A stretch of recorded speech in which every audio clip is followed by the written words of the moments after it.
Could you please support my channel by subscribing? The sun hung lazily over the horizon of Earth's orbital city, painting the sleek, mirrored towers in shades of gold and crimson. From the massive windows of his penthouse, Alexis watched as shuttles zipped by, their trails flickering like fireflies in the twilight. He sipped his glass of aged bourbon, savouring the sharp warmth that burned down his throat. Life, as always, had treated him well. Behind him, the sound of laughter and clinking glasses filled the room, echoing off the high ceilings. Alexis turned and smiled at the sight of friends and colleagues, gathered in small groups, chatting and laughing over fine wine and gourmet food. It was his celebration, another deal closed, another fortune made. The future was bright, limitless even. Yet, amidst the laughter and congratulations, there was one face that seemed out of place. In the corner of the room, leaning against the polished marble wall, Jonas stared out the window, his face tense with something unspoken. His drink sat untouched in his hand, fingers clenched tightly around the glass as if it held more than just liquid, perhaps the weight of every bitter thought he'd all tried to bury for the last year. Alexis noticed, of course. He always did. He walked over, his easy confidence radiating in the way he moved, his tailored suit catching the last rays of sunlight. "Jonas," Alexis said warmly, clapping a hand on his friend's shoulder. "You look like you're a million miles away." Jonas blinked, pulling himself back into the present. He forced a smile, one that didn't reach his eyes. "Yeah, just thinking, I guess. You know how it is." Alexis chuckled, oblivious to the undercurrent in Jonas's voice. "Thinking. That's what I pay other people to do." He grinned, clearly enjoying his own joke, but Jonas's smile faded just a little more. Jonas had known Alexis for as long as he could remember. They'd grown up together in the old parts of the city before Alexis's family had struck gold, literal gold, by investing in interplanetary mining. As kids, they had run through the streets, scraping their knees, dreaming of the stars. But now Alexis soared among those stars, leaving Jonas behind, tethered to a reality that was far less forgiving. While Alexis rose higher in society, Jonas had struggled. Job after job, failure after failure. He'd tried everything: manual labour, repairs, even trying to get into the corporate world that Alexis navigated so easily. But nothing ever seemed to work out for him. Life had dealt Jonas a losing hand, but at least that's how it felt, especially when standing next to Alexis. "Come on, man," Alexis said, pulling him back from his thoughts again. "It's a celebration. I closed the deal on that mining colony on Titan. Do you realize what this bronze? We're going to be richer than anyone in the solar system. You're going to be part of this too, Jonas. You know I always take care of my friends." Jonas looked at his old friend, a knot forming in his stomach. Alexis was sincere, no doubt about it. He'd always been generous, giving Jonas more opportunities than anyone else would have. So somehow those gestures only made things worse. The more Alexis gave, the more Jonas felt like a failure, like a charity case.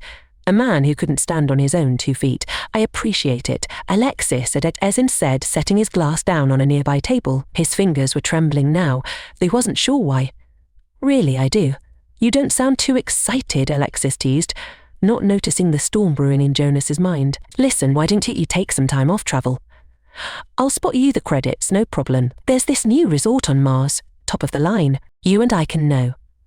Jonas's voice cut through the conversation like a blade, sharper than he intended. The room's background noise suddenly felt far away. Alexis raised an eyebrow, caught off guard by the tone. Jonas sighed, trying to reel in his frustration. "I mean, no thanks.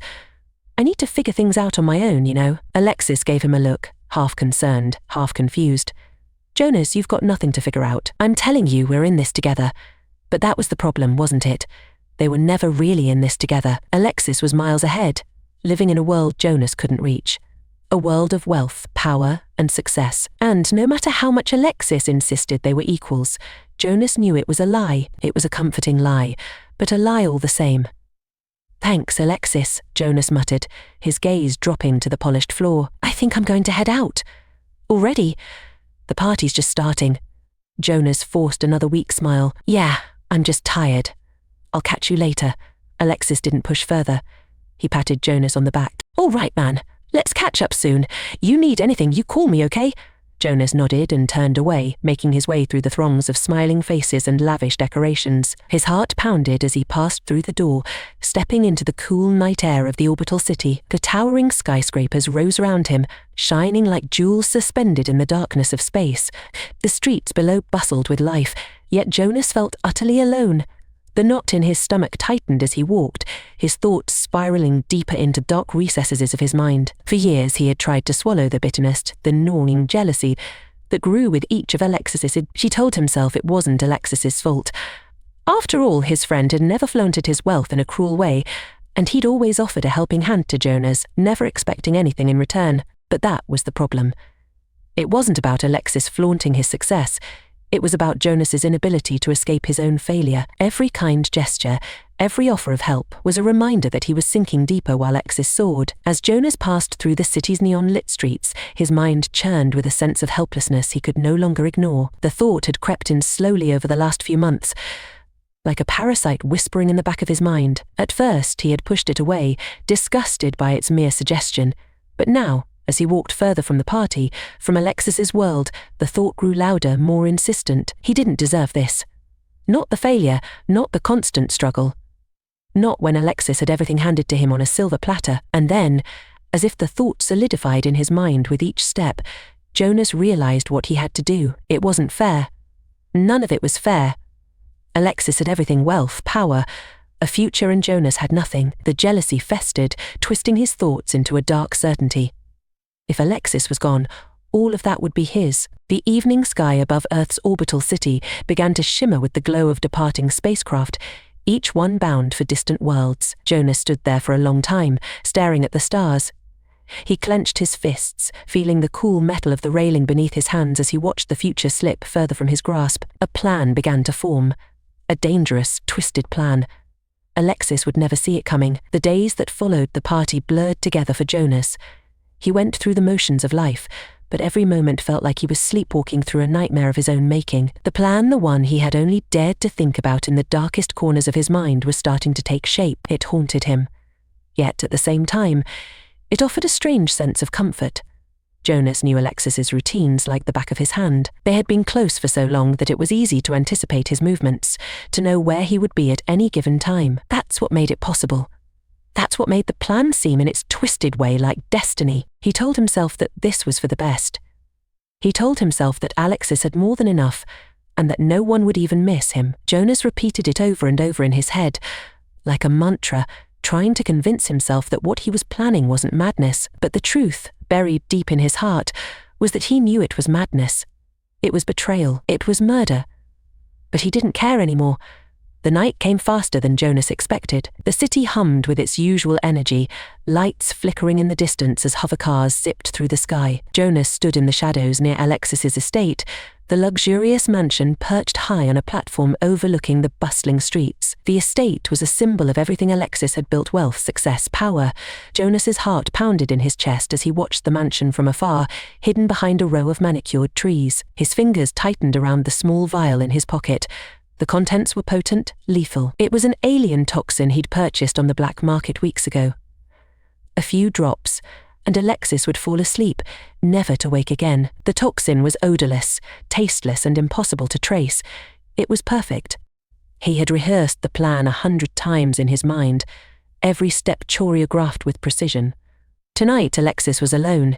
His staff had been given the night off, and there were no parties, no celebrations, just an ordinary evening for the wealthy, while the rest of the city struggled to get by. Jonas moved toward the side entrance, his footsteps silent on the sleek pavement. The door slid open at the touch of a button. He still had the security code, of course. Alexis trusted him implicitly, never questioning Jonas's loyalty. The irony of it stung, but Jonas didn't waver. He entered the mansion, the familiar smell of leather and expensive cologne lingering in the air. The walls were adorned with artwork from across the galaxy, rare pieces that only someone with Alexis's wealth could afford. The opulence of it all made Jonas sick. How could one man have so much while others had nothing? Moving quietly, Jonas navigated the hallways until he reached the living room.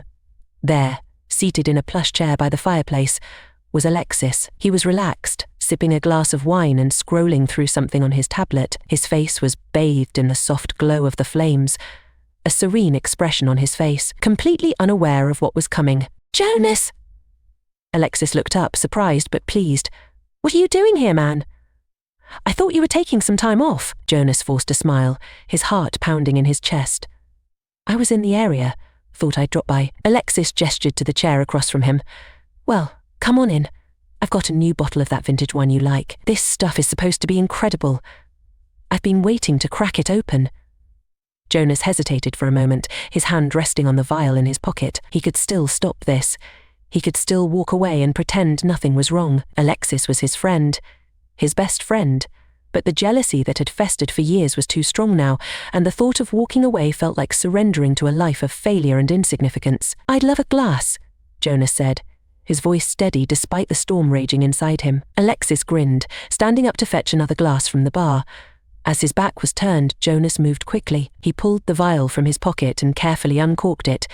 His hand trembled slightly as he poured the clear liquid into Alexis's half-full glass of wine. The toxin mixed seamlessly, disappearing into the deep, red liquid. By the time Alexis returned, Jonas had slipped the empty vial back into his jacket pocket, his expression calm. To friendship, Alexis said, raising his glass with a warm smile. And to whatever adventures lie ahead. Jonas mirrored the gesture, raising his own glass in response. To friendship, he echoed, his voice hollow. They drank. For a while, the conversation flowed easily. Alexis, as always, talked about his latest business ventures and plans for the future. He spoke of expanding his mining operations to new planets, his eyes sparkling with excitement. Jonas nodded along, his responses mechanical, his mind only half focused on the conversation. His thoughts were on the glass of wine in Alexis's hand, waiting for the moment when the poison would take hold. It didn't take long. Alexis's words began to slur slightly. He blinked several times, confusion crossing his face. He set the glass down on the table, rubbing his temples as if trying to clear his head. Man, I don't know what's wrong with me, Alexis muttered. I feel strange. Jonas leaned forward, watching intently. His heart raced as Alexis's condition worsened. He tried to stand but stumbled, catching himself on the edge of the chair. Jonas, something's not right, Alexis said, his voice weak and distant. His eyes locked onto Jonas, a flicker of panic in them. I need help. Jonas stood up, his expression unreadable. It's going to be okay, he said, though the words felt like a lie even to him. Just relax. But Alexis wasn't going to relax. His body was already shutting down. He collapsed into the chair, his breathing shallow and erratic. His eyes fluttered, the life draining from them with each passing second. And then, in a matter of minutes, it was over. Alexis lay still, his chest no longer rising and falling. His glass of wine sat untouched on the table beside him, the poison having done its work flawlessly. Jonas stood there for what felt like an eternity, staring at the lifeless body of the man who had been his closest friend for years. The silence in the room was deafening, broken only by the soft crackle of the fireplace. For the briefest of moments, Jonas felt something, guilt maybe, or regret. It flashed through him like a cold wind, chilling him to his core. But then, just as quickly, it was gone. He couldn't afford to feel guilty now. Not after everything he had done. There was no turning back. Jonas moved quickly, methodically. He knew the staff wouldn't return until the morning, giving him plenty of time to set the scene. He took Alexis's tablet, deleting any trace of their conversation from the security logs. He wiped down the glass and any surfaces he might have touched, leaving no fingerprints behind. When he was satisfied, Jonas stood over Alexis's body one last time. His friend, his victim, looked peaceful in death, as if he had simply fallen asleep in his chair. No one would suspect foul play. It would look like an accident, a heart failure, or some other natural cause. After all, Alexis had always been the picture of health, but even the healthiest men could die unexpectedly. With one final glance, Jonas turned and walked out of the mansion, leaving Alexis's life and his own humanity behind. The news broke the next morning. Alexis, the celebrated entrepreneur and billionaire, had been found dead in his mansion. The media was quick to speculate, but the initial reports suggested natural causes. The police launched an investigation, but there was no reason to suspect anything out of the ordinary. Alexis's wealth and assets, as stated in his will, would pass to Jonas, his trusted friend and confidant. He couldn't shake the paranoia. Every time his comlink chimed, every knock on the door sent a jolt of fear through his system. The police had ruled Alexis's death a tragic, unexpected heart failure, but Jonas couldn't silence the voice in his head that whispered relentlessly, "They're going to find out. They'll know." In the weeks after Alexis's death, Jonas attempted to settle into the life he had stolen. The first thing he did was liquidate Alexis's vast assets, selling off the mining operations, properties, and investments. On paper, it seemed reasonable he was the beneficiary after all, and it made sense for him to consolidate the fortune. But in reality, Jonas was preparing for an escape. He couldn't live under the looming shadow of Alexis's death. He needed to disappear. It wasn't hard to find a buyer for everything Alexis had built. Wealth attracted vultures, and Jonas was more than willing to sell it all at a discount, just to rid himself of the reminders of his crime. By the time the last of the transactions were complete, Jonas had amassed a fortune that could last several lifetimes. But the money didn't make him feel safe. If anything, it made him more anxious, knowing that each credit in his account was tied to a crime that could be uncovered at any moment. The police weren't letting go as easily as Jonas had hoped. They came around with more questions, though they still had no reason to suspect him. Yet, they wanted to know more about Alexis's health, about his last days. Jonas answered their questions calmly, but inside he was unraveling. He couldn't live like this anymore. He couldn't pretend everything was fine when every waking moment was spent in fear of exposure. There was only one way out. He had to leave Earth, leave everything behind. The sky above the spaceport was a dull grey, streaked with the fiery trails of departing spacecraft. Jonas stood on the platform, watching as travelers from across the solar system hurried toward their destinations. The money he had made from selling Alexis's empire sat comfortably in anonymous accounts, spread across several interstates. It was time to put that money to use. Jonas had chosen his destination carefully, Callistria, a newly colonized planet on the edge of known space, far enough from Earth's jurisdiction that no one would think to look for him there. It was a wild planet, filled with opportunities and dangers. Its reputation was murky at best. Callistria had become a haven for outcasts, criminals, and those who preferred to live outside the reach of interstellar law. That made it the perfect place for Jonas to disappear. He had arranged passage on a private freighter. No commercial flights, no records. The less traceable he was, the better. He boarded the ship under his new identity, Corintalis, a wealthy investor seeking fresh ventures in the frontier worlds. The name was unfamiliar on his tongue, but it was the name he would have to live by now. Jonas, the man who had lived in Alexis's shadow, was dead. The journey to Callistria took weeks. As the freighter sailed through the stars, Jonas found himself staring out the viewport at the endless void of space, his mind a battlefield of conflicting thoughts. He had escaped, hadn't he? He had won. Alexis's wealth was his now, and no one would ever find out the truth. But every time he closed his eyes, he saw Alexis's lifeless body slumped in that chair, his eyes still filled with the last flicker of confusion and betrayal. Jonas shook the thoughts away. He couldn't afford to look back. Callistria was a new beginning, and he had to focus on what lay ahead. The freighter descended through the atmosphere of Callistria, and Jonas felt his heart quicken as he caught his glimpse of his new home. The planet was a riot of colours, its skies painted in shades of violet and orange. Towering spires of alien cities rose from the landscape, their architecture unlike anything Jonas had ever seen on Earth. The horizon was dotted with glowing vegetation, strange bioluminescent plants that pulsed with an ethereal light. This was a world teeming with life, both familiar and utterly alien. The spaceport where they landed was a bustling hub of activity, filled with humans, aliens, and all manner of species Jonas had never encountered before. It was a far cry from the sterile, polished cities of Earth. Callistria was raw, chaotic, and untamed. Jonas stepped off the freighter, taking in the sights and sounds of the alien city.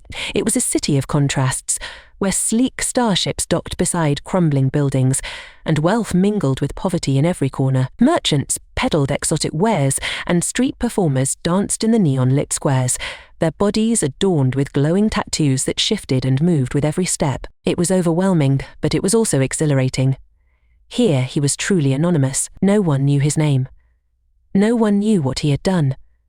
As Jonas walked through the crowded streets, he felt a strange sense of freedom. For the first time since Alexis's death, he wasn't constantly looking over his shoulder. The weight of his crime seemed to lessen, replaced by the intoxicating possibilities of this new world. Callistria was a place where anything could happen, and where anyone could reinvent themselves. That's when he saw her. Standing at the edge of the marketplace, beneath the glow of a massive holo advertisement, was the most striking woman Jonas had ever seen. She was not human, that much was obvious. Her skin shimmered in shades of silver and blue, and her long, flowing hair moved like liquid mercury in the dim light. Her eyes, large and luminous, glowed faintly in the dark. She wore a form-fitting garment made of some strange, metallic fabric that seemed to ripple with every breath she took. Jonas couldn't look away. She was beautiful in a way that was almost otherworldly. She stood out even in the diverse crowd of aliens and humans, her presence commanding attention. As if sensing his gaze, she turned and locked eyes with him. For a moment, Jonas felt like he was frozen in place. Her eyes held a depth that unsettled him, as though she could see straight through the facade, built straight into the dark truth he had buried. But then she smiled a small, mysterious smile and began to walk toward him. First time on Calistria, her voice was smooth and melodic, with a slight accent that Jonas couldn't place. Jonas managed to find his voice. "Yeah," he said, trying to sound more confident than he felt. "Just arrived." She tilted her head, her glowing eyes studying him with an intensity that made him feel exposed. "You don't look like a tourist." "I'm not." Jonas cleared his throat, reminding himself of the persona he had crafted. "I'm here for business. Looking for new opportunities." Her smile widened, a hint of amusement in her expression. "Opportunities? Ha! You've come to the right place. Calistria's full of them. But you should know, this planet has a way of testing people. Not everyone makes it." Jonas met her gaze, trying to suppress the uneasy feeling that crept up his spine. "I'm not like everyone else." She regarded him for a moment, as if weighing the truth of his words. Then she extended a hand, her silver-blue skin gleaming in the light. "Lirana," she said. "Welcome to Calistria." Jonas took her hand, her touch cool and electric against his skin. "Corinne," he said, using his new name. "Nice to meet you." Lirana's eyes lingered on his for a moment longer before she released his hand. "I have a feeling you and I will be seeing a lot more of each other, Corinne." Jonas didn't know what to say to that, but something about her tone sent a shiver through him. She was captivating, yes, but there was something else, something dangerous. And yet he couldn't help but feel drawn to her. As they stood there in the midst of the bustling marketplace, Jonas felt the first stirrings of something he hadn't expected to feel again after everything he had done. Excitement. There was a spark between them, an unspoken connection. Perhaps this new world, with all its dangers and mysteries, wasn't just an escape from his past. Perhaps it was the beginning of something far more significant. Days passed, and Jonas found himself spending more and more time with Lirana. She introduced him to the hidden layers of Calistria, the underworld, the high-stakes gambling dens, and the powerful families that controlled much of the planet's wealth. Lirana herself was well connected, moving effortlessly between different circles, her beauty and charm opening doors that would have otherwise remained closed. They were inseparable. Their relationship grew quickly, fueled by the passion and danger that seemed to permeate every corner of Calistria. Jonas found himself falling for her, despite the warnings his mind whispered in the back of his head. Lirana was everything he had never known he wanted: mysterious, confident, and utterly intoxicating. With her, he felt like he could finally escape the ghosts of his past. But even as he became more entwined in this new life, the shadow of Alexis's death still lingered. It was always there, lurking in the quiet moments, reminding him that no matter how far he ran, the truth could never be fully erased. Still, for the first time in a long time, Jonas allowed himself to believe that maybe, just maybe, he could start over. And with Lirana by his side, the possibilities seemed endless. Time moved differently on Calistria. The planet's unique orbit created longer days and shorter nights, but that wasn't what made it feel so alien to Jonas. Here, life had no real rhythm, no predictable flow. It was a place of constant change, where danger and opportunity coexisted at every turn. Jonas had fallen into the flow of this world, living a life that felt almost like a dream, wild, reckless, and full of risks he never would have taken on Earth. It had been nearly a year since Jonas, now fully embracing his new identity as Corin Tallis, had left Earth behind. The man he had once been an envious, paranoid shadow of a man seemed to disappear more with each passing day. He was wealthy, powerful, and connected, thanks in large part to Lirana. Their bond had only deepened since their first meeting, and they now shared both a passionate relationship and a series of profitable ventures on Calistria. With Lirana's help, Corinne had invested in a variety of businesses, from alien tech imports to high-stakes underground gambling arenas. It was a dangerous game, but the returns had been enormous, allowing him to live in a state of luxury he'd never experienced. Even in Alexis's shadow, the wealth felt different now. It was no longer something he had stolen, it was something he had earned. Or at least, that's what he told himself. Their home was a sprawling estate on the outskirts of the capital city, built into the cliffs that overlooked a sea of glowing bioluminescent waves. The architecture was alien, with smooth, flowing lines and open-air terraces that seemed to blend seamlessly into the surrounding environment. The house was filled with rare artifacts, priceless art, and the finest that Calistria had to offer. In the evenings, Corinne and Lyrana would sit on the terrace, watching the twin moons of the planet rise over the horizon, their silver-blue light casting long shadows over the landscape. It was, by all accounts, the life Corinne had always wanted, but in the quiet moments, when the noise of Calistria's bustling cities died down, the weight of his past still lingered. No matter how hard he tried to push it away, the memory of Alexis's death haunted him. It was a ghost that refused to be exorcised. Lyrana stirred beside him one night as they lay on the open terrace, the cool night breeze brushing over their skin. Her alien form, with its silver-blue hue, shimmered in the moonlight, and her glowing eyes held a softness that Corinne had come to love. She had always been the mysterious type, with a past she rarely spoke of, but tonight she seemed more distant than usual. "What's on your mind?" Corinne asked, his voice barely a whisper in the stillness of the night. She turned her gaze toward him, studying his face with an unreadable expression. "You've been different lately," she said, her voice smooth and melodic, but with a hint of concern. "You're restless," Corinne sighed, leaning back against the plush cushions. She was right, of course. The weight of his old life had begun creeping back into his thoughts, unsettling him. For the longest time he had managed to escape it, but lately the memories had become harder to ignore. "I've just been thinking about things," he admitted. "About where we're going, about everything we've built here." Lyrana shifted, propping herself up on one elbow as she looked at him more intently. "We have everything we need, Corinne. We're untouchable here. The galaxy is full of people running from something. No one cares about the past on Calistria." He nodded, but something in her words stirred a deeper anxiety. Maybe it was true for her, maybe she had found peace in her ability to disconnect from her past, but Corinne couldn't do the same. He couldn't forget the face of the man he had killed, the friend he had betrayed. "And yet," he said softly, "I can't help but wonder if it's really over. You've seen the way the criminal syndicates he's here operate. Everything's transactional. Loyalty only lasts as long as the money does. What happens when the wrong person gets curious, or when someone starts digging into our pasts?" Lyrana's eyes darkened, the glow within them dimming slightly. She leaned in closer, her voice dropping to a whisper. "Are you worried about your past or mine?" Corinne paused, caught off guard by the intensity of her question. Lyrana had never spoken much about her life before they met, and Corinne had respected that. He didn't press for details, knowing she came from a world far removed from anything he could understand. But now, as they sat under the Calistrian moonlight, he realized there was much more to her than he had ever allowed himself to consider. "I'm not worried about you," he said carefully, his gaze meeting hers. "I trust you." Her lips curled into a smile, but there was a sadness behind it. "Good, because trust is all we have in a place like this." She leaned in and kissed him, soft and lingering, as though trying to reassure him of her loyalty. But even as they embraced, Corinne couldn't shake the feeling that something was shifting between them. The air was thick with unspoken truths, and for the first time he wondered if there was more to Lyrana than she let on. Months passed, and their life continued to flourish. The wealth they had built was beyond anything Corinne had ever imagined, and Lyrana's connections opened doors to even more lucrative ventures. But with each passing day, Corinne found himself taking greater risks.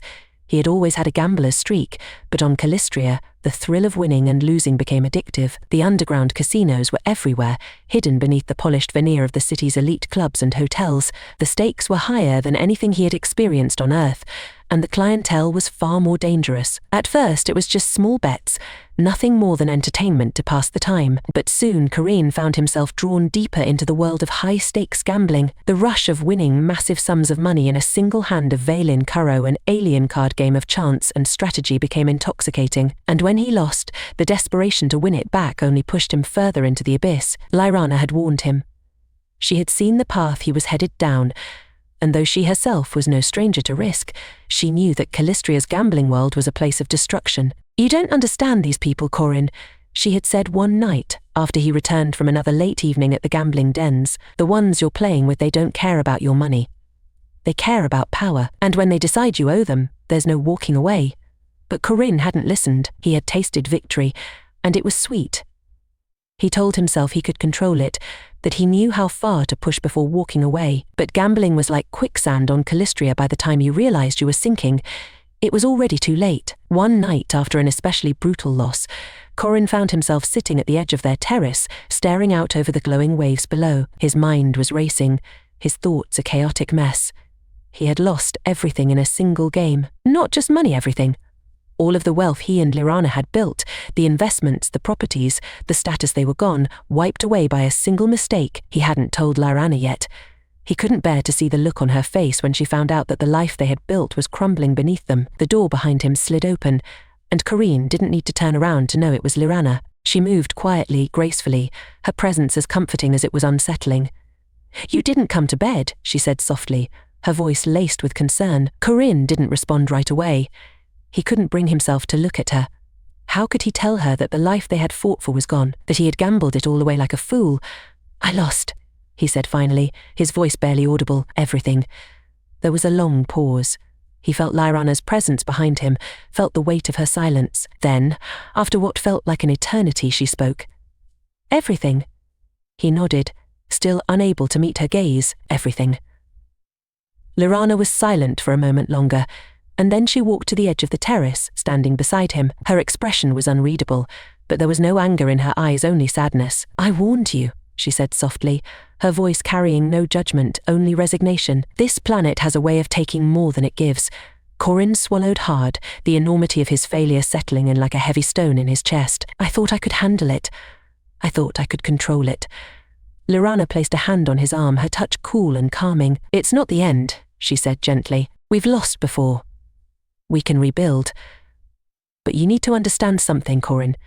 This isn't just about the money. The people you lost to, they won't let this go. They'll come for you. They'll come for us." Corin felt a chill run down his spine. He had known the risks, of course, but hearing Lirana say it out loud made it feel far more real. The criminal syndicates on Calistria were ruthless, and they didn't take losses lightly. Debts here weren't just numbers on a ledger, they were life and death. "What do we do?" he asked, his voice trembling slightly. Lirana looked out over the horizon, her glowing eyes reflecting the twin moons. "We fight. We protect what's ours. But you need to be ready, Corin. This isn't Earth. There are no rules here." The days that followed were tense. Corin and Lirana scrambled to gather what resources they had left, but it was clear that they were in over their heads. The syndicate was coming for them, and there was little they could do to stop it. Corin's children, his 3 hybrid children with Lirana, sensed the tension, their natural rebelliousness intensifying in the fight of their parents' fear. The children were intelligent, but impulsive, and they too had inherited their father's taste for risk. As the debt mounted, Corin realized that the future he had imagined for himself was slipping away. The wealth, the power, the life he had stolen from Alexis, it was all crumbling, and for the first time he understood that no amount of money could save him from the consequences of his choices. The syndicate wanted payment, and if Corin couldn't deliver, they would take everything: his life, his family, and the only home he had left. The dark clouds of Calistria's 2 moons hung ominously in the night sky, casting long shadows over Corin's estate. It had been weeks since the first warnings from the syndicate had arrived, polite, subtle reminders of the debt he owed, followed by more explicit threats as the days passed. Now, the tension in the air had reached a breaking point. The walls were closing in, and Corin could feel the weight of his mistakes pressing down on him, suffocating. Lirana moved through the halls of their home like a ghost, her once vibrant glow dimmed by the stress of their situation. Their 3 children, Kale, Riona, and Saris, had become even more unruly, sensing the fear that had taken hold of their parents. The children, hybrids of human and Valen, possessed abilities that set them apart from both species. They were quick learners, but their rebellious nature had only made things worse. Corin had tried to rein them in, but their defiance was a reflection of the chaos that had engulfed their lives. Corin sat at the massive dining table, staring down at the empty glass in front of him. The luxury and splendor that had once surrounded him now felt hollow. Every opulent artifact in their home, every shimmering piece of alien decor, was a reminder of the fortune he had gambled away. The wealth, the power, the future he had dreamed of, it was all gone, consumed by his addiction to risk and the insatiable demands of the Calistrian underworld. A loud crash from the hallway startled him out of his thoughts. He jumped up, heart pounding, as Lirana's voice echoed through the house. "Saris, stop this now." Corin rushed toward the commotion, his hands trembling as he entered the room where his youngest son, Saris, was throwing furniture against the walls in a fit of rage. The boy's silver-blue skin shimmered with an eerie light, his eyes glowing with the same intensity that Corin had once found captivating in Lirana. But now, in his children, That glow felt dangerous, like a warning sign that something terrible was coming. "Saris!" Corin shouted, stepping into the rotch of you denning. The barely a teenager but already taller than Corin turned to face his father, his face contorted in anger. "They're coming for us, aren't they?" Saris spat, his voice trembling with fury. "The syndicate. I've heard you and Mom talking. They're going to kill us, aren't they?" Corin hesitated, his throat tightening. He had tried to shield his children from the truth, but it was impossible to hide their situation any longer. The reality of their impending danger had seeped into every corner of their lives, and the children knew it just as well as he did. "We're going to figure this out," Corin said, his voice hollow with uncertainty. "I'm not going to let anything happen to us." Saris scoffed, his fists clenching. "You're lying. You've lied about everything. You're the reason we're in this mess. You're the one who gambled everything away. Now we're all going to die because of you." The words hit Corin like a punch to the gut. He had expected anger, but hearing the full weight of his son's hatred, hearing the truth laid bare in such raw terms, shook him to his core. He couldn't deny it. Saris was right. Everything they had lost, everything they were about to lose, was because of him. Lyrana appeared in the doorway, her face pale, her eyes dim. She moved to Saris, placing a calming hand on his arm, though he recoiled slightly from her touch. "Saris, go to your room," she said softly. "We'll handle this."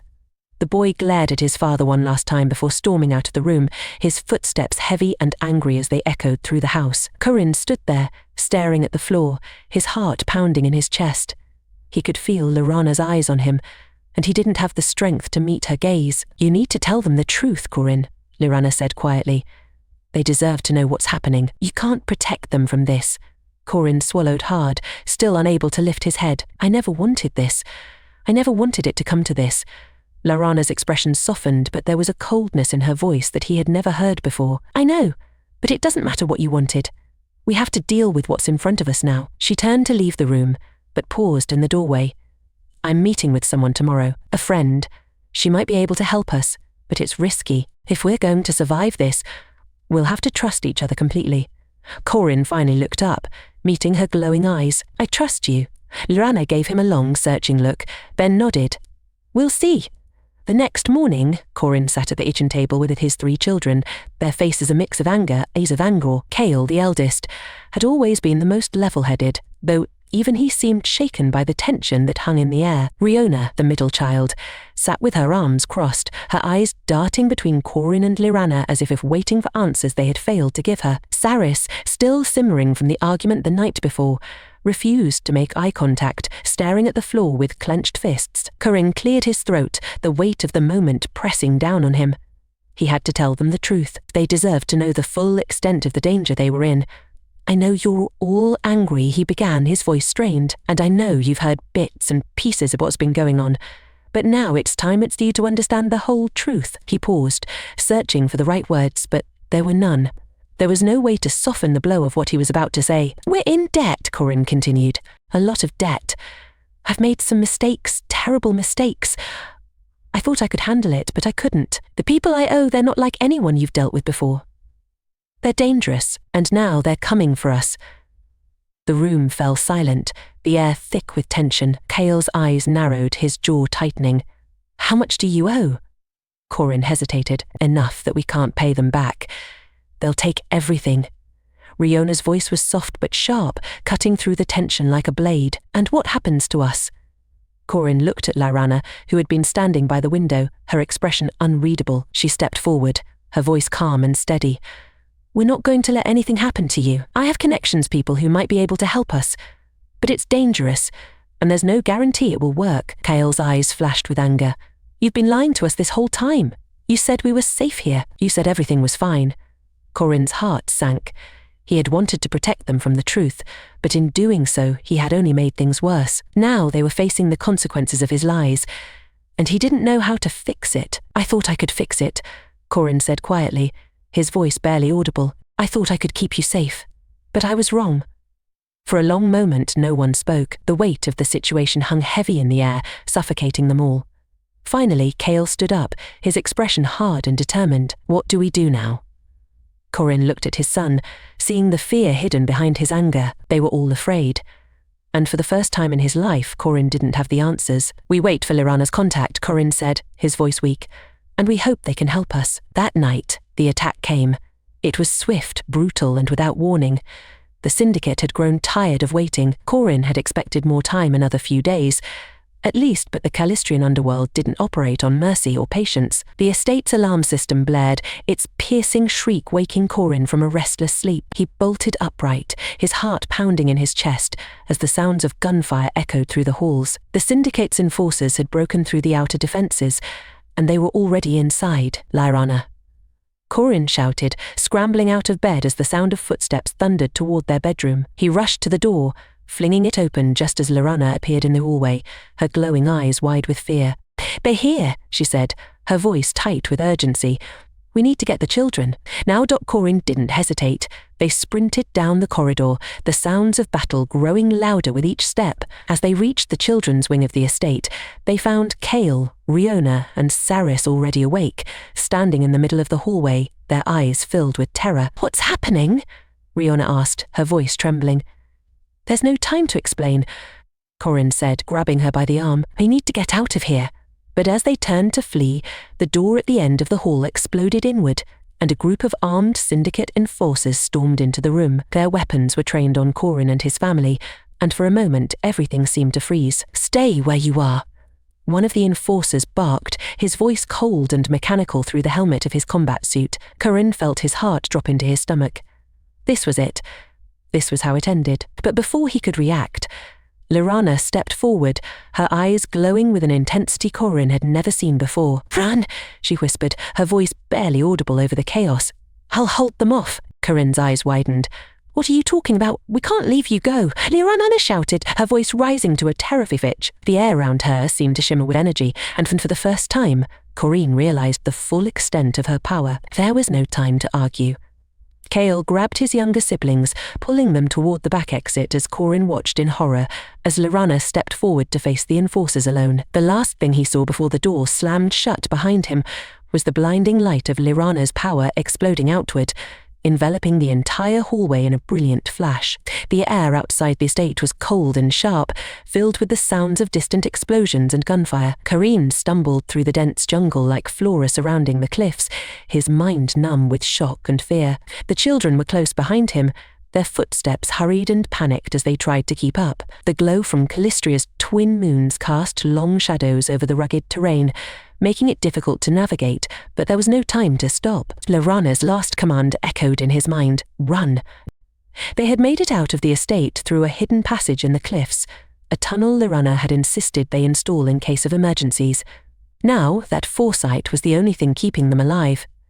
The sounds of the attack faded behind them as they moved farther from the house, but Corin knew it wouldn't be long before the syndicate found the passage and followed. The children were terrified. Kale, always the strongest, was silent, his face set in grim determination as he helped guide his younger siblings through the rough terrain. Riona had tears streaming down her face, though she said nothing, her eyes wide with shock. Saris, the youngest and most rebellious, was pale and trembling, his usual bravado gone. "We need to keep moving," Corin said, his voice barely audible over the pounding of his heart. "We'll make it to the spaceport. There's a ship waiting there." In truth, Corin had no idea if the ship he had stashed in a private dock was still operational, but it was the only hope they had. The syndicate would stop at nothing to hunt them down, and they had nowhere else to go. They climbed through the jagged rocks, the glowing vegetation casting eerie shadows that danced across their faces. Corin kept his eyes on the horizon, scanning for any sign of danger. Every sound, the rustling of leaves, the distant screech of some alien creature made him jump, his nerves frayed to the point of breaking. He had always thought of himself as a survivor, a man who could handle any situation, but now, in the cold light of Callistria's moons, he realized just how wrong he had been. He had gambled everything, his wealth, his family's safety, and lost. And now, the consequences of those decisions were closing in on them. As they reached the top of a ridge, Corin paused, gasping for breath. The jungle stretched out below them, illuminated by the faint glow of the distant city. But beyond the city, on the horizon, Corin could see something that made his blood run cold, the unmistakable glow of syndicate ships descending through the atmosphere. They had already sent reinforcements. There was no way to outrun Drum now. "We have to move faster," Corin said, his voice urgent. "They're coming." Kale looked up, his jaw tightening as he saw the ships in the distance. "We're not going to make it to the spaceport, are we?" Corin didn't answer, He couldn't lie to his son. The truth was written in the sky above them, in the glowing lights of the syndicate's approaching fleet. They were out of time. "We have to try," Corinne said, his voice hoarse with desperation. "There's a chance." Before he could finish, a bright light lit up the sky behind them, followed by a deafening explosion that shook the ground beneath their feet. Corin spun around, his heart lurching in his chest. In the distance, the estate was gone, reduced to a smouldering ruin. The syndicate had destroyed it completely. Everything they had built, every luxury, every reminder of the life they had once known was gone, and Lyrana was gone too. The shock hit Corin like a physical blow, driving the air from his lungs. He had known, deep down, that this was inevitable. Lyrana had sacrificed herself to buy them time, to give them a chance to escape. But now that it had happened, now that she was truly gone, the weight of that loss threatened to crush him. He collapsed to his knees, staring blankly at the distant flames that still burned in the sky. "Lyrana," he whispered, his voice breaking.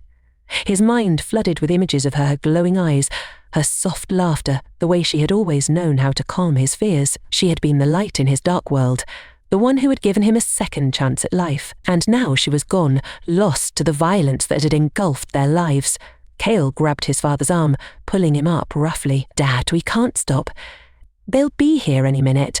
Corinne shook his head, still reeling from the shock, but Cale's grip was firm. "You need to get up. Mum would want us to give up." The words pierced through Corin's grief, snapping him back to the present. Mum wouldn't want us to give up.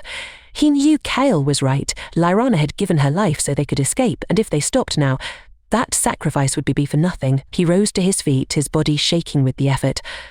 "Let's go," he said, his voice hollow. "We need to keep moving."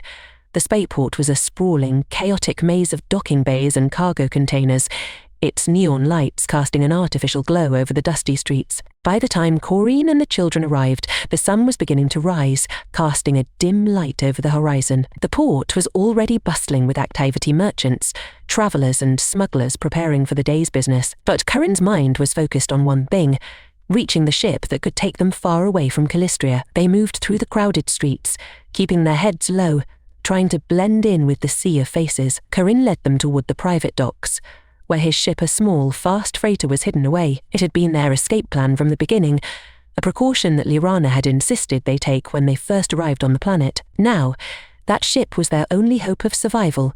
But as they neared the docking bay, Corin's heart sank. Syndicate enforcers were everywhere, patrolling the port with their weapons drawn, scanning the crowds for any of their targets. Corin pulled the children into a nearby alley, his mind racing. The syndicate had already beaten them here. "We need a plan," Cale whispered, his voice tight with fear. "How are we going to get past them?" Corin stared out at the bustling port, his heart pounding in his chest. There were too many enforcers, too many eyes watching every corner. They couldn't just walk past them, not without being spotted. "I don't know," Corin admitted, his voice trembling. He felt helpless, trapped. Everything he had done to secure their escape was falling apart in front of him. Ryana, who had been silent for most of the journey, suddenly spoke up. "What about Mum's contact? The one she said might help us?" Corin looked at her, hope flickering briefly in his chest. Lyrana had mentioned a friend, a contact who might be able to get them off-world, but she hadn't told him much more than that. He had no idea where to find this person, or even if they were still alive after the attack on the estate. But it was the only option they had left. "We need to find her contact," Corin said, his voice firmer now. "It's our only shot." They moved cautiously through the port, staying in the shadows as they searched for any sign of Lyrana's mysterious alley. Time was running out. The syndicate's enforcers were everywhere, their presence growing stronger with each passing minute. Finally, after what felt like hours, they found themselves in a dark corner of the spaceport, far from the bustling crowds. A small, nondescript bar sat at the edge of the docks, its neon sign flickering in the early morning light. Corinne hesitated, but something about the place seemed familiar. Lyrana had mentioned it once, in passing. "This is it," he said quietly, motioning for the children to follow him inside. The bar was dimly lit, filled with the haze of alien smoke and the low murmur of conversation. It was a place for smugglers, outcasts, and those looking to avoid the law. Corin scanned the room, searching for any sign of the person Lyrana had spoken of, and then he saw her. At a table in the corner of the room sat a woman, her back to the door. She was tall, with short-cropped black hair and piercing silver eyes. She wore a simple black cloak, her face partially hidden in the shadows. but there was something present that resoned at Ratinan was Tomthus, the theated power and confidence. Corinne approached cautiously, his heart pounding in his chest. "Are you Lyrana's friend?" The woman looked up, her silver eyes narrowing as she studied him. For a long moment she said nothing, and Corin wondered if he had made a terrible mistake. But then she nodded slowly, gesturing for him to sit. "I am," she said, her voice low and commanding. "Then you must be Corin." Corinne swallowed hard, taking a seat across from her. "She told me you could help us." The woman leaned back in her chair, her eyes flicking to the children behind him. "Lyrana was a good friend. She saved my life once. I owe her, but this won't be easy. The syndicates put a price on your head, Corinne. And they won't stop until they have you." Corinne's heart sank. He had known the danger, but hearing it spelled out so plainly made it feel all the more real. "Can you get us off the planet?" Corin asked, desperation creeping into his voice. The woman was silent for a moment, then nodded. "I can, but there's a cost." "Anything," Corin said quickly. "We'll do anything." The woman's eyes glittered in the dim light. "The cost isn't money, Corin. It's loyalty. When you leave Calistria, you'll owe me, and I will collect." Corin hesitated, fear gripping him. He had traded one debt for another before, and it had nearly destroyed him. But now, with his children's lives on the line, he had no choice. "I'll pay," he said finally, his voice firm. The woman smiled, a cold, calculating smile. "Good. Then we leave tonight." The escape was a blur. The woman, whose name Corin never learned, led them through the spaceport's back alleys, using her connections to bypass the syndicate's security. By the time night fell, they were on board her ship, a sleek, fast vessel designed for smuggling. Corinne sat in the cockpit with Kale and the others, watching as the planet of Quistria grew smaller in the distance. They had escaped.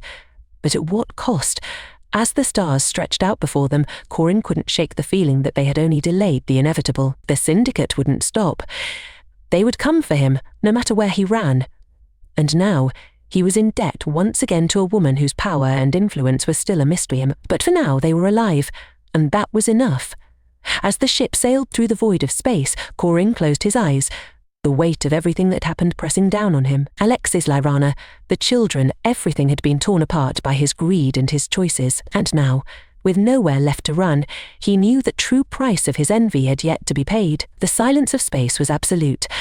A vast, endless void that stretched on for eternity. Corin sat in the small cabin of the ship, stare out at the stars as they streaked past the window. The hum of the engines was a distant sound, barely perceptible, leaving him alone with his thoughts. It had been several days since they left Calistria behind, but the weight of everything he had lost was still as heavy as it had been the moment they escaped. Lyrana was gone.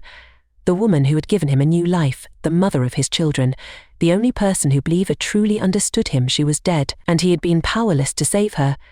The image of the explosion that had consumed their estate, the last blinding flash of Lyrana's power as she fought to protect them, haunted his every waking moment. Her face, her voice, the way her eyes had glowed with such intensity it was all gone, burned away in the flames of his own failure. Corin clenched his fists, his nails digging into the palms of his hands.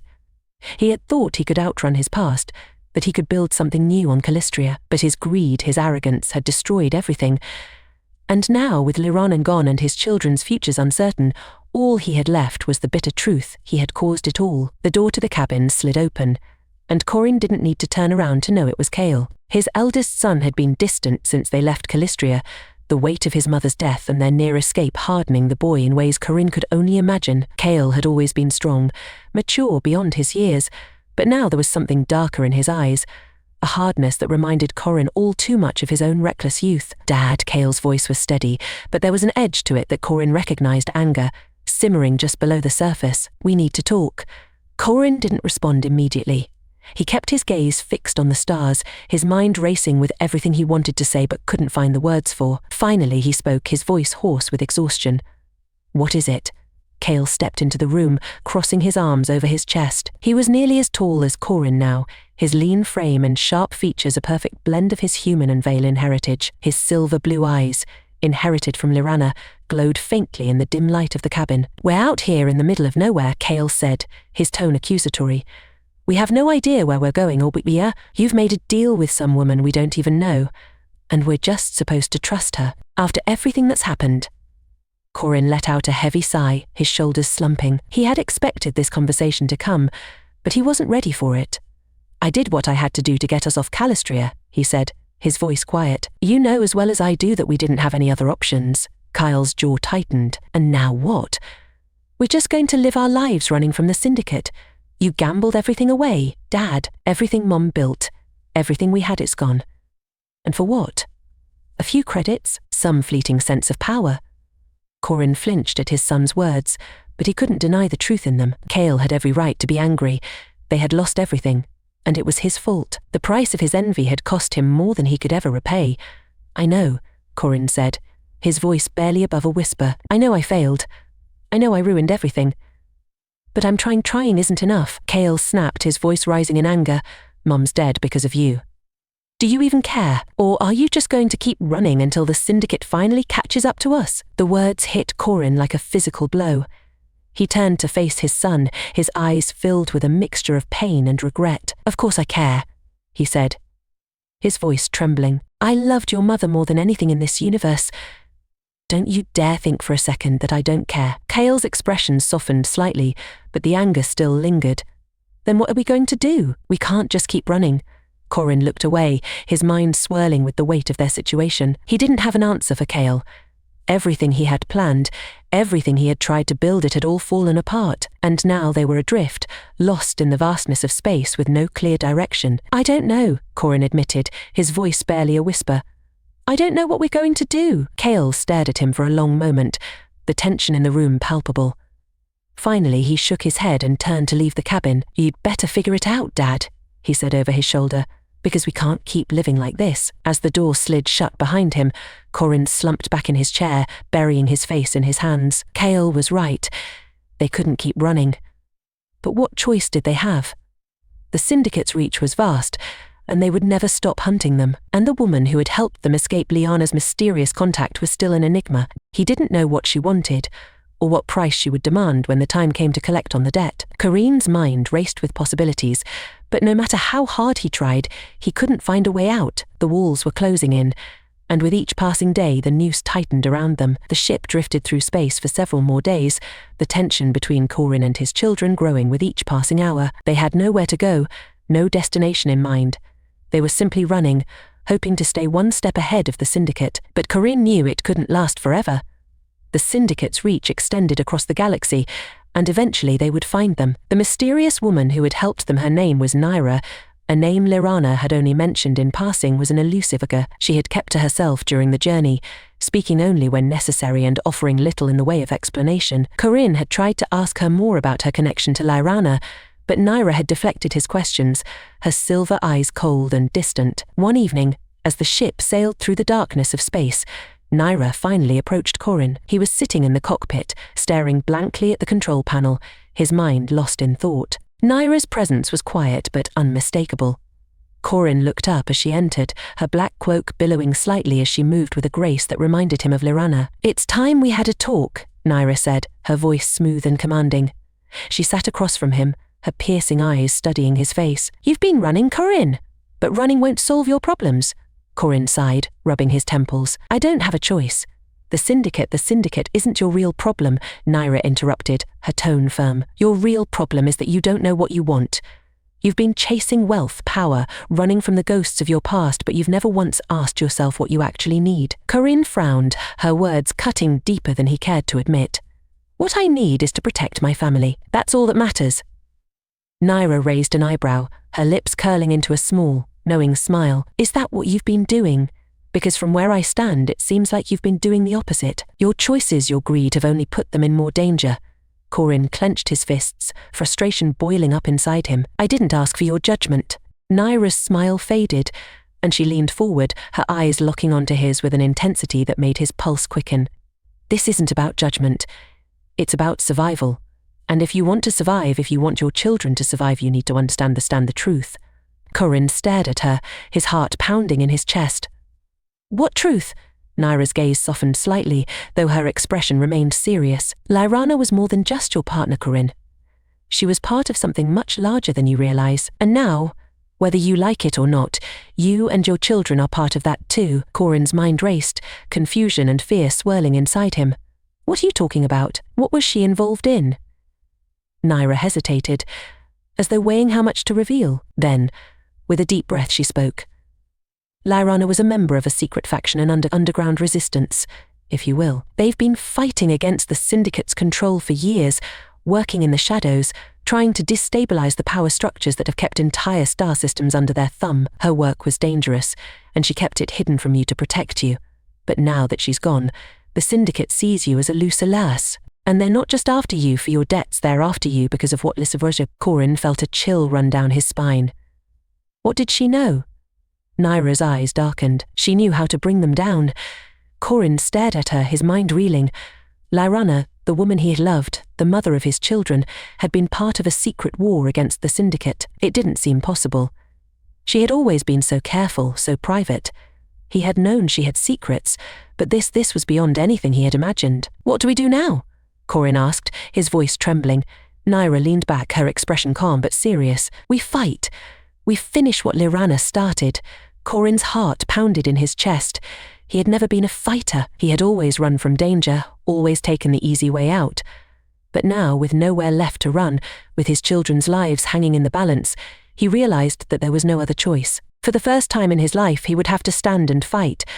The cold emptiness of space stretched out endlessly before them, but the weight inside the ship was palpable. Corin sat in the cockpit, staring at the control panel, his heart pounding in his chest. The stars outside glittered like distant promises, but they offered no solace. He knew what was coming, the confrontation that had been inevitable ever since they left Callistria. For days, Naira had been preparing them, sharpening their focus, and teaching them the ways of the underground resistance that Lyrana had secretly been a part of. She had been a soldier in a quiet war against the Syndicate, and now that responsibility had fallen to Corin. It wasn't the life he had chosen, but it was the only path left to him. The Syndicate had hunted them across the galaxy, and now it was time to stop running. It was time to fight. The children had grown quiet, especially Kale. His anger had turned into a cold determination, a hardness in his eyes that mirrored the warrior spirit of his mother. Riona had always been the most intuitive, and she had sensed the change in their father. Though she said little, Saris, despite his rebellious nature, had become a shadow of his former self, the reality of their situation finally settling in. Naira's voice broke the silence. She appeared in the cockpit, her presence commanding as ever. "They're coming," she said simply, her silver eyes glowing in the dim light. Corin swallowed hard, his palms sweaty as he gripped the control panel. He had known this moment would come, but now that it was here, the reality of it felt suffocating. "How much time do we have?" "Minutes," Naira replied, her tone calm but urgent. "The Syndicate's flagship is closing in. They'll be in firing range soon." Karin nodded, his stomach twisting with fear. He had spent his entire life avoiding conflict, running from responsibility, from the consequences of his actions. Now there was nowhere left to run. His children's lives depended on him. Lyrana's memory demanded that he fight them for the Femd he had believed in. "What's the plan?" Kale asked, stepping into the cockpit, his voice steady despite the tension in the air. Naira turned to face him, her expression unreadable. "We'll need to disable their shields first. The flagship is heavily fortified, but it has one weak spot, a flaw in the energy matrix that powers the shield generators. Lyrana discovered it before she died, but she never had the chance to act on it." Corin glanced at her, his heart sinking. "And how do we disable it?" Naira's gaze flicked to the control panel. "We need to get close, dangerously close." "I'll take care of the shields. Once they're down, you'll need to board the ship and take out their command center." Kale's eyes widened slightly. "We're going to board the flagship?" Naira nodded, her eyes sharp. "It's the only way to end this. We can't keep running, and they won't stop hunting you. The only way to protect your family is to eliminate the Syndicate's leadership." Corin's pulse quickened. The idea of boarding the Syndicate's flagship, of walking straight into the Lion's Den, filled him with dread. But Naira was right. They couldn't keep running. The Syndicate had to be stopped. "I'll do it," Corin said, his voice firmer than he felt. "We'll do it." The ship jolted as they entered the Syndicate's territory, the massive flagship looming ahead like a dark predator waiting to strike. Its sleek, obsidian hull reflected the distant stars, and Corin felt a chill run down his spine as he stared at the vessel that had hunted them for so long. "Brace yourselves," Naira said, her hands moving swiftly over the controls. "Once we get close, they'll try to stop us, but I have a few tricks up my sleeve." The ship surged forward, closing the distance between them and the flagship. Alarms blared in the cockpit as the Syndicate's defense systems activated. their turrets locking onto the small freighter. Corinne gripped the edge of his seat, his heart pounding in his chest. "They're targeting us," Rihanna whispered, her voice trembling with fear. "Hold on," Naira muttered, her eyes fixed on the controls. The first volley of laser fire erupted from the flagship, striking toward them like glowing spears. Naira jerked the ship to the side, dodging the attack with an ease that only years of experience could have provided. The ship shuddered, but held together. "We need to get closer," Naira said through gritted teeth. "Their shields are too strong from this distance." Corin watched as the distance between them and the flagship narrowed. The Syndicate's ship was massive, its weapons firing relentlessly, but Naira piloted their ship with precision, weaving through the onslaught. Sweat dripped down Corin's brow as the ship shuddered under the pressure, but they were still in the fight. Finally, they were close enough. Naira's fingers flew across the control panel, initiating a complex series of commands. "I'm disabling their shields." "Once they're down, you need to act fast." The ship lurched forward, and Corin felt a sudden shift in the energy around them. The flagship shields flickered, then vanished. It was their moment. "Now," Naira shouted. Without hesitation, Kale, Riona and Saris scrambled to the boarding hatch, their hearts pounding with adrenaline. Corin followed close behind, his mind racing. This was it, the moment they had been dreading, the moment that would determine everything. They boarded the small shuttle that would carry them to the flagship.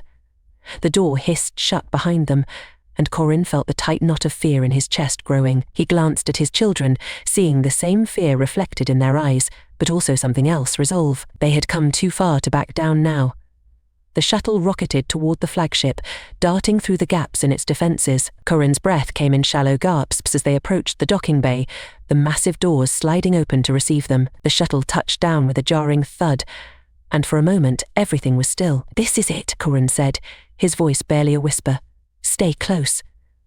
The door to the shuttle slid open, and they stepped out into the belly of the beast. The interior of the flagship was cold and sterile, its corridors lined with sleek metal walls and harsh lighting. Syndicate enforcers moved swiftly through the halls, their weapons at the ready. Corinne could feel the tension in the air, the sense of impending doom hanging over them like a shroud. Naira led them through the ship, her movements quick and precise. She knew the layout of the flagship intimately, guiding them toward the command center with the confidence of someone who had been there before. The children followed close behind, their expressions grim but determined. As they rounded a corner, they came face to face with a squad of enforcers. Corin's heart lurched in his chest, but Naira reacted first, her hands moving with blinding speed as she unleashed a wave of energy from her outstretched palms. The enforcers were thrown backward, their weapons clattering to the ground. "Hurry, Naira said, her voice urgent. "We don't have much time." They pressed on, moving deeper into the heart of the ship. The command center was closed now, just beyond a series of blast doors that were heavily guarded. Corinne could feel the weight of the moment pressing down on him, the enormity of what they were about to do. "This is it," Naira said, stopping in front of the doors. "Once we get inside, you'll need to take out their leader. It's the only way to stop them." Corin nodded, his heart racing. He turned to his children, his eyes locking with Kyle's. "Stay close to me. No matter what happens, we stay together." Kale nodded, his expression serious. "We're ready." Naira stepped forward, her hands glowing with energy as she began to hack into the control panel beside the door. The blast doors hissed open, revealing the command center beyond. Inside, a tall, imposing figure stood at the center of the room, surrounded by high-ranking syndicate officers. His face was hidden behind a sleek black mask, his eyes glowing with a malevolent light. The leader of the syndicate. For a moment, everything seemed to freeze. Corin's heart pounded in his chest as he stared at the man who had orchestrated the destruction of his life, the man who had hunted them across the galaxy. The leader turned to face them, his voice cold and mechanical. "You shouldn't have come here, Corin." Corin clenched his fists, the weight of all his mistakes crashing down on him. He had run from this moment for so long, but now there was no turning back. "You took everything from me," Corin said, his voice trembling with rage. "But I'm not running any more." The leader chuckled, a low, sinister sound. "You were always weak, Corin. You never understood how this world works. Power belongs to those who are willing to take it." Corin's eyes blazed with fury. "And that's why you're going to lose." With a roar, Kale lunged forward, his fists crackling with the same energy that had once flowed through Lirana. Riona and Saris followed suit, their powers igniting as they attacked the syndicate officers with a fury born from years of fear and anger. Corin charged toward the leader, his mind clear for the first time in what felt like years. Every step he took was fueled by the love he had for his family, the memory of Lyrana, and the burning desire to end this nightmare once and for all. The leader raised his hand, a blade of dark energy forming in his grip, but Corin didn't stop. He knew that if he hesitated, even for a moment, they would lose everything. He had spent too long running. It was time to fight. With a final, desperate swing, Corin struck the leader down, the force of the blow shattering the room in a burst of light and sound. The leader collapsed, his body crumpling to the ground as the energy dissipated around him. It was over. Corin stood there, panting, his heart pounding in his chest. The command center was silent now, the syndicate officers either dead or fleeing in terror. Kale, Riona, and Saris stood beside him, their faces pale but resolute. They had won. Corin looked down at the fallen leader, his mind swirling with the enormity of what had just happened. It felt surreal, as though the weight of all his mistakes had finally been lifted. But even as the relief began to settle in, Corin knew that the price they had paid would haunt them for the rest of their lives. Hours later, as they sailed through the stars in Naira's ship, the weight of the victory began to sink in. The syndicate had been defeated, but Corin's heart was heavy with the losses they had suffered. Lyrana was gone, and the children had been forced to grow up too quickly, their innocence stolen by the violence of a life they never asked for. But for the first time in a long time, there was hope. Corin stood in the cockpit, staring out at the endless expanse of space. His children sat behind him, exhausted but safe. They had survived. Naira approached quietly, her expression unreadable. "You did it," she said softly. "You saved them." Corin didn't respond immediately. He stared out at the stars, his mind filled with thoughts of Lyrana. He had promised her that he would protect their family, and now, after everything they had been through, he had kept that promise, but the price had been high. "I didn't save them alone," Corin said quietly, his voice thick with emotion. "Lyrana saved us. She's the reason we're still here." Naira nodded, her eyes softening. "She would be proud of you."